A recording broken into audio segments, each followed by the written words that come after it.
এ কবরের যাত্রীরা, এ পর্দার আড়ালের মা বোনেরা, কোন দুনিয়ার পিছনে পড়লাম, কোন ক্ষমতার পিছনে পড়লাম, কোন সম্পদের পিছনে পড়লাম?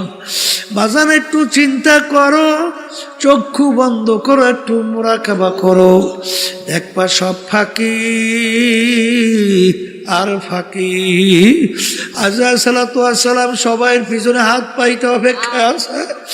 আবার মালিক যখন বলবে আজরাইল ধর, ওই অবস্থায় যদি থাবা মাইরে বসে বাজান, তখন তুমি দেখতে পারবা তুমি আসলে অমুক টমুক সমুক না খোদা না খাস্তা জাহান্নামের একজন কয়েদি। এই জন্য আমার বাজানদেরকে বলবা, যেই মামলার তদবির নাই তার কিন্তু খালাস নাই। আপনি মুসলমান দাবি করতে পারেন, কিন্তু আল্লাহ এবং আল্লাহ রাসূল আপনার মুসলমান হিসাবে গ্রহণ করছে কিনা, স্বীকার করছে কিনা, এইটা চিন্তা করে দেখছেন এই কথা কানা? হ্যাঁ, এই জন্য আমার বাচ্চাদেরকে বলবো, শোনেন, অত সহজ মনে করিয়েন না মিয়া। মুসলমান দাবি করব, আর কালচার থাকবে, সংস্কৃতি থাকবে, এই বিভিন্ন কায়দা কাজকর্ম থাকবে, বিজাতিদের সে মুসলমান হয়? মুসলমান আল্লাহ এবং আল্লাহর রসুলের হাতে। যখন আপনি আর আমি আমাদের লাগাম কালিমা সুপর্দ করতে পারবো, তখন আপনি আমি মুসলমান হিসেবে দাবি করতে পারবো। এই সব ক্ষেত্রে দেখছি আল্লাহর কুতু ফজলুল করিম রহমাতুল্লাহি আলাইহি, সুবহানাল্লাহ সুবহানাল্লাহ, কিসের ছেলে কিসের মেয়ে, কে আত্মীয়, ও সব বুঝতই না। কোন কাজে আল্লাহ বেজার, আল্লাহ রসুল বেজার, হুশ থাকতে সে পথে পা বাড়াইত না। আর যে কাজে আল্লাহ খুশি, বাধা দিয়েও তাকে সেই কাজ থেকে ফিরিয়ে রাখতে পারত না। আমাদের বুঝ হওয়ার পরে যতদূর দেখছি, কথা ঠিকই না? এই জন্য আমার বাজানদেরকে বলবো, নেকের পাল্লা ভারী করতে চান না? গুনার পাল্লা হালকা হোক চান না? আরে গুনাহ তো আছেই, গুনাহ ছাড়া কোনো মানুষ আছে? আল্লাহ রাসূল সাল্লাল্লাহু আলাইহি ওয়াসাল্লাম কি বলছেন? কুল্লুকুম খাত্তাউন, তোমরা সবাই গুনাহগার, গুনাহগার ছাড়া কেউ নাই। তাহলে গুনাহ তো আছেই, কথা ঠিক না ঠিক? তাহলে এখন নেকের পাল্লা কি করা লাগবে? বলের মুখ খুলে ভারী করা লাগবে। আর গুনার পাল্লা হালকা, কি জোরে বলেন, কথা ঠিক কিনা? এখন নেকের পাল্লা ভারী, গুনার পাল্লা হালকা। এই জন্য আল্লাহ হুকুম করছেন সাদিকিন বান্দাদের সঙ্গী হও। এখন সাদিকিন বান্দাদের সঙ্গী হইলে তখন কোন কোন কাজ করলে তোমার নেকের পাল্লা ভারী হবে, গুনার পাল্লা হালকা হবে, তোমাকে শিক্ষা দেবে, কথা ঠিক কিনা? যে কোরআন এবং হাদিস অনুযায়ী আপনি মাইনা আল্লাহর ফজলে আমল করবেন, দিনার দিন দেখবেন আপনার নেকের পাল্লা ভারী হইতেছে আর গুনার পাল্লা হালকা হইতেছে, কথা ঠিক কিনা? আবু বকর সিদ্দিক রাদিয়াল্লাহু তাআলা আনহু, ওমর ফারুক রাদিয়াল্লাহু তাআলা আনহু, উসমান গনি রাদিয়াল্লাহু তাআলা আনহু, আলী কারামাতুল্লাহ আজহু রাদিয়াল্লাহু তাআলা আনহু, এই যে সাহাবায়ে কেরামদের কথা শুনছেন, তাবিঈনদের কথা শুনছেন, তাবিঈনদের কথা শুনছেন, এই উলামায়ে মুতাকাদ্দিমিন মুতাআখিরিন হাত্তাকাল এখন পর্যন্ত যত আল্লাহ ওয়ালাদের আল্লাহ ওলিদের ইতিহাস শুনছেন, তারা যে কোনো একজন আল্লাহর খাস বান্দার সংস্পর্শে যায় নাই? আসতে হয়, গেছে না যায় নাই? শোনেন, তাদের আদব ছিল কি? আদব বোঝেন তো? নম্রতা, ভদ্রতা। আর একটা নিয়ম আছে, বেয়াদব মাহরুমে গাস্তাজ ফজলে রব। বেয়াদব কাকে বলে? যে কথা মানে না, তাকে বলে কি বেয়াদব। আল্লাহর রহমত থেকে বঞ্চিত হয়। ইমাম বুখারী রহমাতুল্লাহি আলাইহি গালেবে গুমান, তিনি দর্শে পড়াইতেছেন, একটা ছেলে বারবার, যেটা মনে পড়তেছে বুখারী রহমাতুল্লাহি মনে হয়, ওই দর্শের নিচ দিয়া যাইতেছে আইতেছে, কিন্তু হুজুর বারবার দাঁড়াই যাচ্ছে। কি ব্যাপার? ওই ছেলেটা ছিল একটা বিজাতির ছেলে, অন্য ধর্মের, কিন্তু সে তাকে সম্মান দেখাইতেছে, ব্যাপার কি? তখন ছাত্ররা যখন প্রশ্ন করলেন, তখন তিনি বলতেছেন যে ওই ছেলেটার বাপ থেকে আমি একটা মাসালা হল করছি, এই দিক থেকে সে আমার শিক্ষক, এই জন্য শিক্ষকের ছেলে হিসাবে আমি তাকে সম্মান করতেছি। এই জন্য তো আল্লাহ রাব্বুল আলামিন তাদেরকে এই মর্যাদা দান করছে। কথা বলেন না কেন? আব্বাজান রহমাতুল্লাহি আলাইহিকে দেখছি, সুবহানাল্লাহ, শাইখুল হাদিস আজিজুল হক সাহেব রহমাতুল্লাহি আলাইহি, তিনি বরিশাল মাহমুদিয়া মাদ্রাসা, সেখানে একটা মিটিং ছিল, সেই মিটিংয়ে তিনিও গেছিলেন। আব্বাজান রহমাতুল্লাহি আলাইহি তিনিও গেছিলেন। হুজুর যাই আগে পুচ্ছিলেন আর আব্বাজান একটু পরে গেছিলেন। যখন আব্বাজান গেছেন, শাইখুল হাদিস হুজুর রহমাতুল্লাহি আলাইহি, তিনি তো আব্বাজানের ওস্তাদ, কথা ঠিক না? যখন শুনছেন ফজলুল করিম আসছে, হুজুর জায়গার থেকে উঠিয়া দরজার সামনে চলে গেছে আব্বাকে অভ্যর্থনা জানার হুজুর। ছাত্র এখন আব্বাজান রহমাতুল্লাহি আলাইহি একেবারে লজ্জায় অস্থির। আব্বাজান বলতে, হুজুর আপনি এরকম করলে আমি শরম পাই না। তখন হুজুর বলতেছে, বাবা ফজলুল করিম শোনো, আমরা হইলাম গোলাপ ফুল গাছ, আমরা কি, আর তুমি হইলা গোলাপ ফুল। এই গোলাপ ফুল গাছের মধ্যে কাটা ভরা না? কাটা কাটা ভরা না? আচ্ছা, গোলাপ ফুল গাছের কাছে কেউ যাইতে চায়? কিন্তু ওর এত এই আদর, ওর এত যত্ন, কারণ কি? ওই কাটাযুক্ত গাছ থেকে এমন এক ফুল বের করে যেই ফুলের জন্য সব পাগল, যার ঘেরানে সব মুগ্ধ। হুজুর বলতেছেন, বাবা ফজলুল করিম, আমরা হলাম গোলাপ ফুল গাছ, আমাদের ভিতর থেকে তোমার মতো ফজলুল করিম একটা গোলাপ ফুল বের করতে পারছি, তাই তোমাদের কারণে আমাদের সম্মান। তা তোমাকে আমরা সম্মান আদর করবো না কেন? কি বুঝলে? ওস্তাদ ছাত্রের উপরে কেমন খুশি, কেমন খুশি! হ্যাঁ, দাদাজান রহমাতুল্লাহি আলাইহি বয়ানে শুনছি, বলতেছিলেন একদিন বয়ানের মধ্যে, আমি ক্যাসেটে শুনছি যে মেয়ারা, তখন দাদাজান ওই লোকজনকে বলতে মেয়ারা, মেয়ারা শোনেন, আমি আপনার তাম দুনিয়ার মানুষের জন্য যত দোয়া করি, আমার ফজলাল করিম, আব্বাজানকে বলতেন ফজলাল করিম, আমার ফজলাল করিমের জন্য আমি তার চেয়ে বেশি দোয়া করি। বাপ সন্তানের উপরে কি আসতে কয়? খুশি ওস্তাদ, বাপ, পাড়াপড়শি, তাইলে আল্লাহর রহমত ওইভাবে আসবে। কথা ঠিক কিনা? এই জন্য বেয়াদব মাহরুম গাস্তাজ ফজলে রব, যে নাকি বেয়াদব হয় আল্লাহর রহমত থেকে বঞ্চিত হয়। কথা ঠিক কিনা? শোনেন, তাদের আদব ছিল কেমনে, কেমন? এই আবু বকর সিদ্দিক রাদিয়াল্লাহু তাআলা আনহুর কথা বলতেছিলাম, কেমনে কথা মানে শোনেন। কি আল্লাহ রাসূল সাল্লাল্লাহু আলাইহি ওয়াসাল্লাম বলতেছেন, আবু বকর তুমি প্রস্তুত থাকিও, হিজরতের হুকুম আসতে পারে। কিসের হুকুম? প্রায় 6 মাস আগে বলছে। কয় মাস? 6 মাস। যখন হিজরতের হুকুম হয়েছে, গভীর রাত, আল্লাহ রাসূল সাল্লাল্লাহু আলাইহি ওয়াসাল্লাম আবু বকর সিদ্দিক রাদিয়াল্লাহু তাআলা আনহু তার ঘরের দরজায় যাইয়া একটু টোকা দিয়ে বলতেছেন, আবু বকর। কি ডাকতেছে? বলার সঙ্গে সঙ্গে ভিতর থেকে দরজা টাস করে খুলে দিয়েছে। মুহূর্তও দেরি না, মুহূর্ত। আল্লাহ রাসূল সাল্লাল্লাহু আলাইহি ওয়াসাল্লাম বলেন, আবু বকর তুমি এত তাড়াতাড়ি দরজা কিভাবে খুললা? তখন আবু বকর সিদ্দিক রাদিয়াল্লাহু তাআলা আনহু বলেন, হে আল্লাহর রাসূল, আপনি যেদিন বলছেন আবু বকর তুমি প্রস্তুত থাকিও, হিজরতের হুকুম আসতে পারে, হে আল্লাহর রাসূল, সেদিন থেকে আমি রাত্রে বিছানায় পিঠ লাগাই আর ঘুমাই না। কারণ সরদারে দোজাহান আমার বাড়ি দরজায় আসবে, আর আমি যদি ঘুমাইয়া থাকি তাহলে আল্লাহর হাবিব দাঁড়াই থেকে কষ্ট করবে, তাহলে আমি কিভাবে তার কষ্ট সহ্য করব? এই জন্যে আমি সারা রাত্র ঘুমাই নাই, এমনকি আমি ঘরের দরজার খিলও আটকাই নেই। কেন? আল্লাহ রাসূল সাল্লাল্লাহু আলাইহি ওয়াসাল্লাম যখন ডাক দেন আবু বকর, তখন আমি খিল খুইলা দরজা খুলতে দেরি হবে, এই জন্য দেরি না হয়, আল্লাহ রসুলের কষ্ট হবে, এই জন্য আমি পিছনে ঠেক লাগাই দাঁড়াই বেশি, কখন এসে ডাক দেবে দরজা খুলে দেবে। এর নাম হইল আদব। আর সেইভাবে তো আল্লাহ বরকত দান করছে।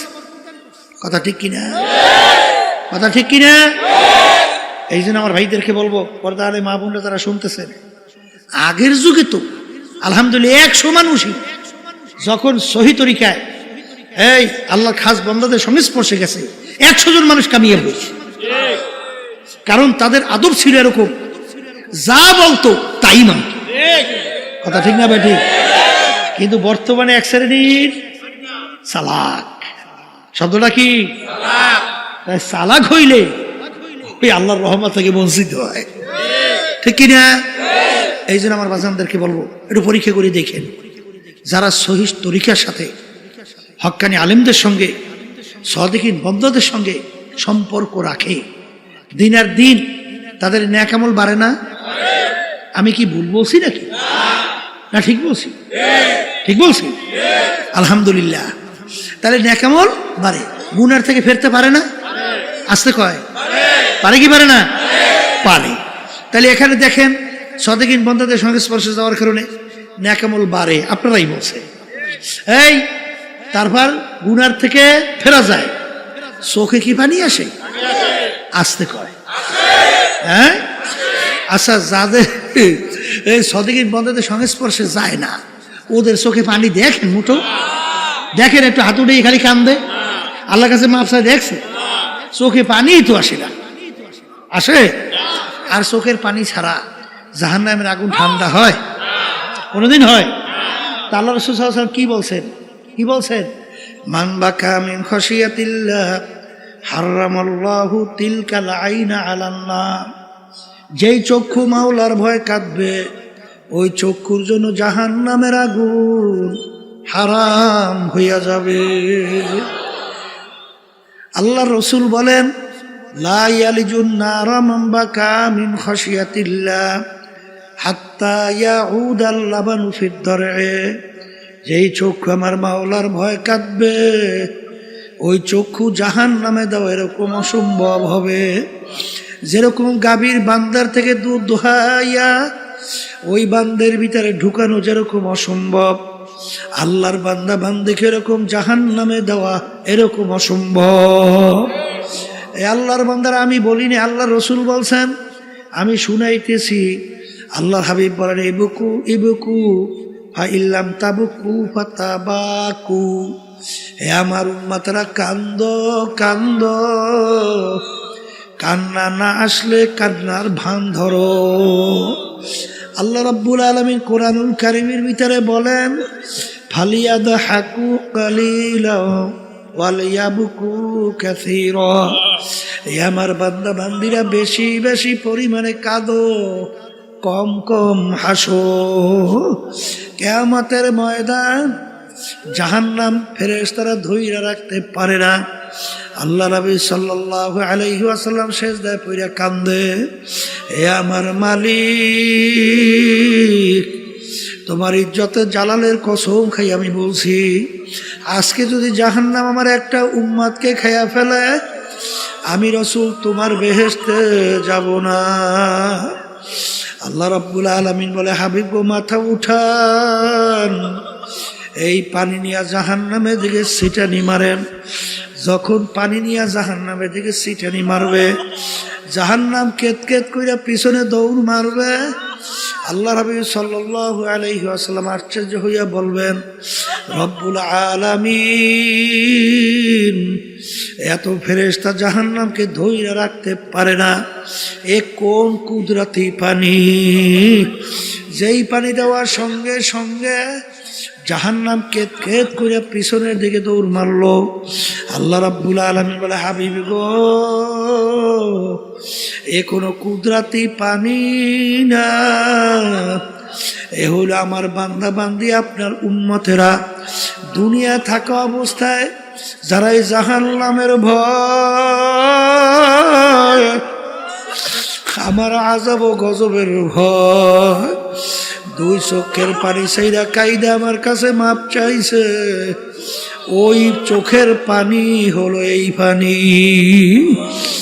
আল্লাহর বান্দারা, পর্দা আলে মা বোনেরা, এক শ্রেণী বর্তমানে বক্তা ওয়াইজিন বের হইল, আরে শুধু বয়ানের ভিতরে মানুষকে হাসায়, বলেন নাউজুবিল্লাহ।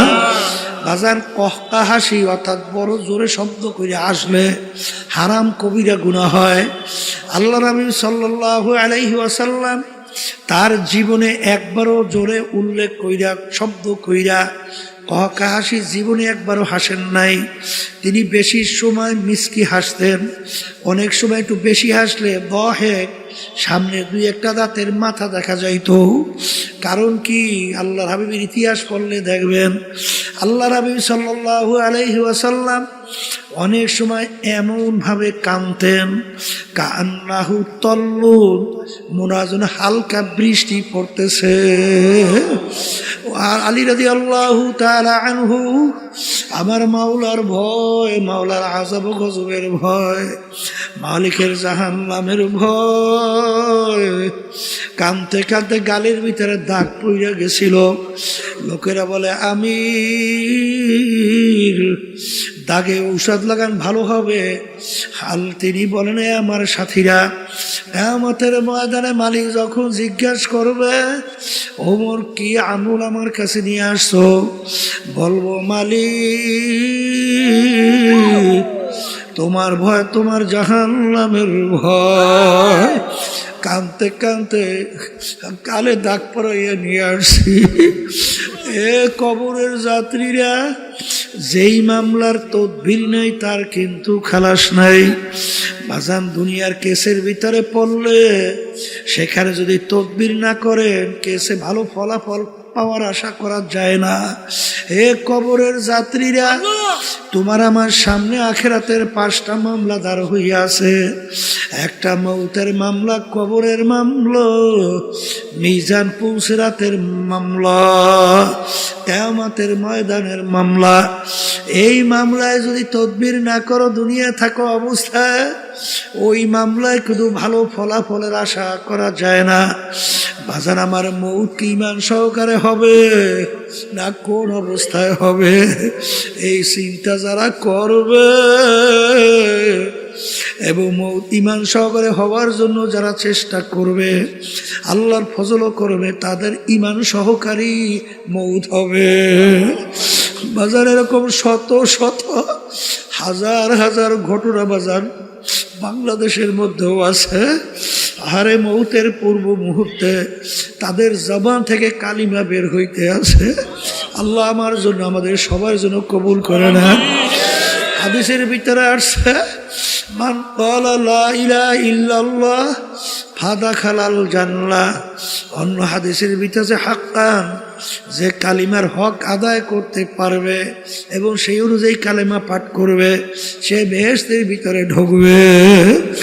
এ কবরের যাত্রীরা, দলাদলি বুঝি না। কবরে কিন্তু কোনো দলের পরিচয় নাই, কোনো পীরের পরিচয় নাই, কোনো মুরিদের পরিচয় নাই। তুমি বড় বংশের না ছোট বংশের, শিক্ষিত না অশিক্ষিত, সুন্দর না কালো, সম্পদের বেশি মালিক না কম মালিক, তুমি কি রাস্তার ফকির না বাদশাহ, এই পরিচয় কিন্তু কবরে চলবে না।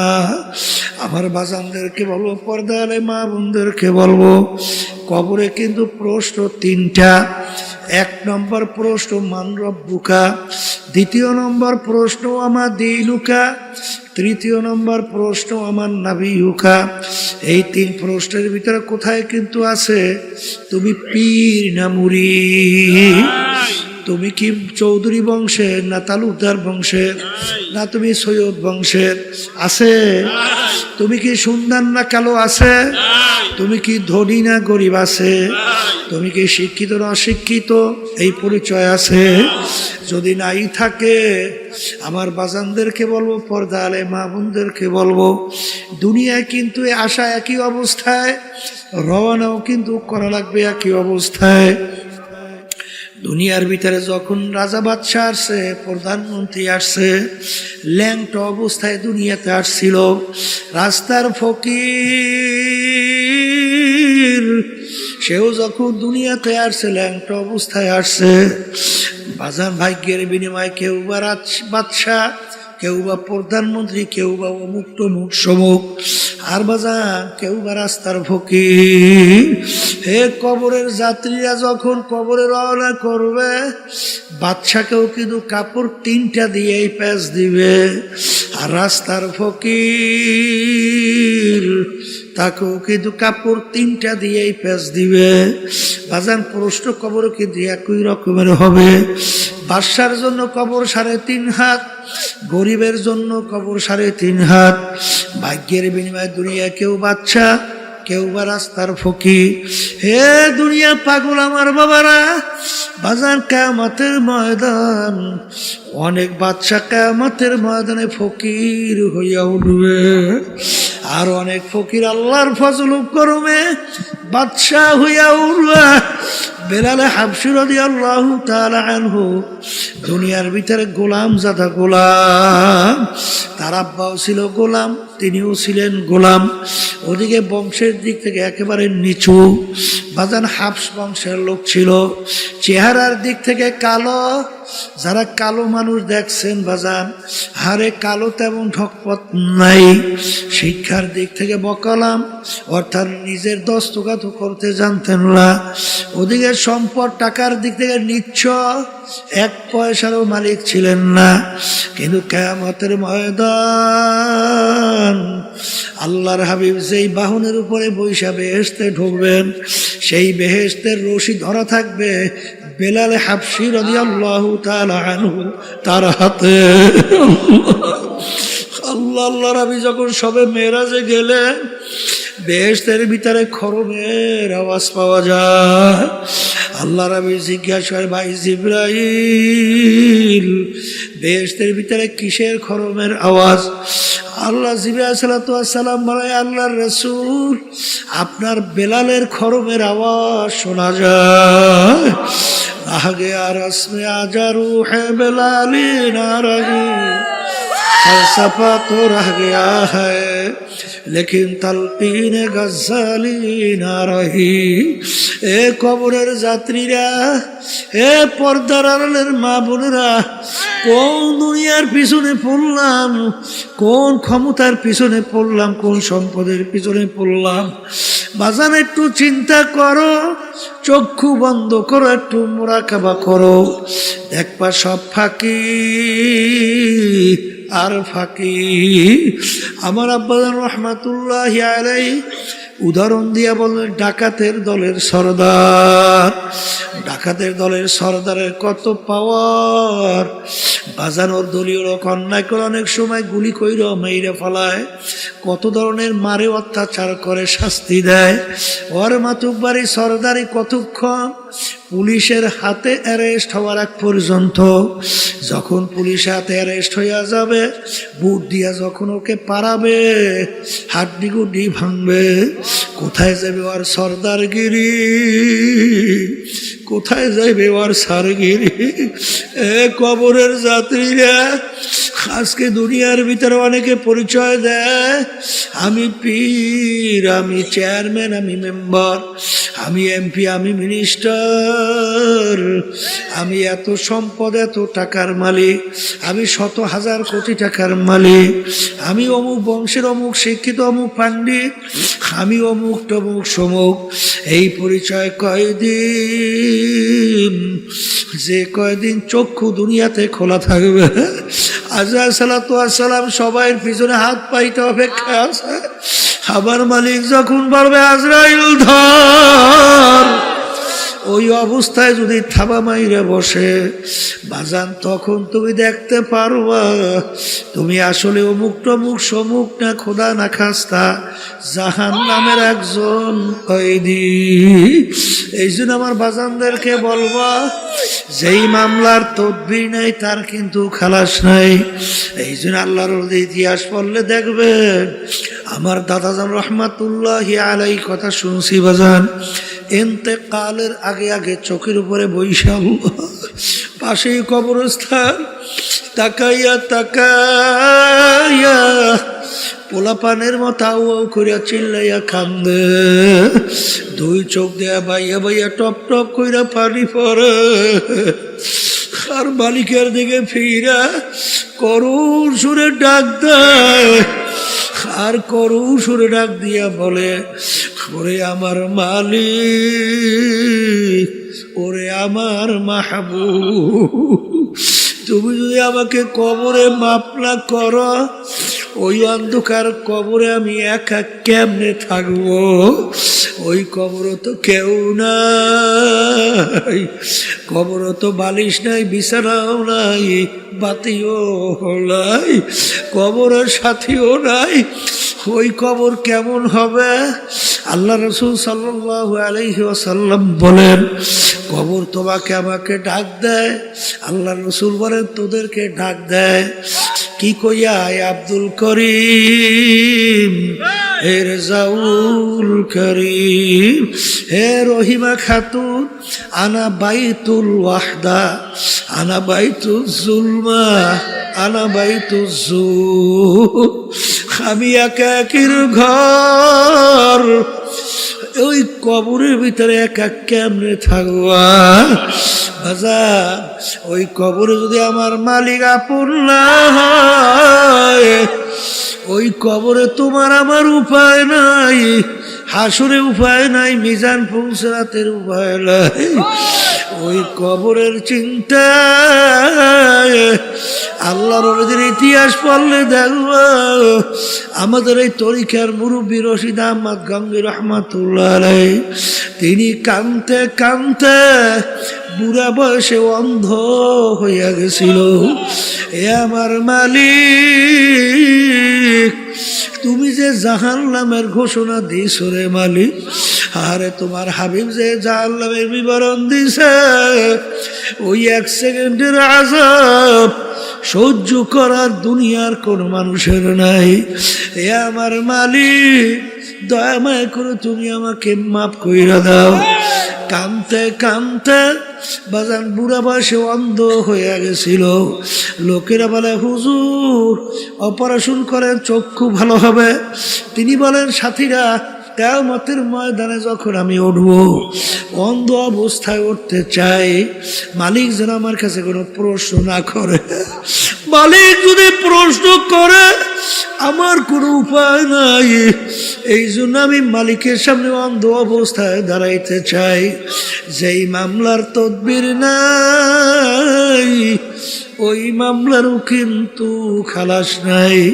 এ দুনিয়ার পাগল আমার বাবারা, পর্দার আড়ালের মা বোনেরা, আজকে দুনিয়া চিনছ, দুনিয়ার সম্পদ টাকা পয়সা চিনছ, সম্মান চিনছ, এই জন্য দুনিয়া কামাই করার জন্য রাত দিন অনেক সময় নষ্ট করো, কিন্তু আখিরাতের পরিচয় পাও নাই, আল্লাহর পরিচয় পাও নাই, বেহেশত ও জাহান্নামের পরিচয় পাও নাই।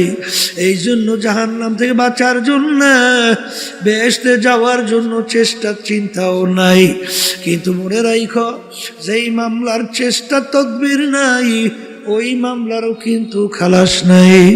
এই জন্য আমার বাজানদেরকে বলবো, পর্দালে মা বোনদেরকে বলবো, বাজান, দুনিয়ার যে কোনো কাজের ভিতরে নির্ধারিত সময় থাকে, তারিখ দেওয়া থাকে। তোমার আমার মৌতের কোনো তারিখও নাই, নির্ধারিত কোনো সময়ও নাই।